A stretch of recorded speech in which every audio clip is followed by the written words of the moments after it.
অপূৰ্ব অপূৰ্ব তামোল কাটি কাটি অকলে নাখাবা আমাকো এখন দিবা জেং বিহু মাৰিবলৈ অকলে নাযাবা আমাকো লগতে নিবা অশেষ ধন্যবাদ জ্ঞাপন কৰিছোঁ হাতীতলী লক্ষীপথৰ হুঁচৰি জেং বিহু দলটোলৈ আমি পৰৱৰ্তী কাৰ্যসূচীলৈ আগবাঢ়িছোঁ মহাপুৰুষ শ্ৰীমন্ত শংকৰদেৱ আৰু তেওঁৰ প্ৰিয় শিষ্য মাধৱদেৱে ভক্তি ধৰ্ম প্ৰচাৰৰ অৰ্থে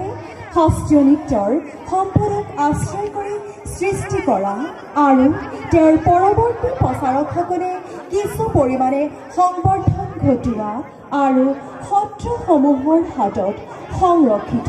পৰিবৰ্ধিত পৰিশীলিত আৰু ব্যাকৰণ সন্মত হিচাপে জনপ্ৰিয় হৈ উঠা নৃত্যধাৰাকে সাধাৰণতে সত্ৰীয়া নৃত্য বুলি কোৱা হয় গতিকে আহকচোন এইবাৰ আমি উপভোগ কৰোঁ জাগৃতি মেধিৰ দ্বাৰা পৰিৱেশিত এটি সত্ৰীয়া নৃত্যৰ অনুষ্ঠান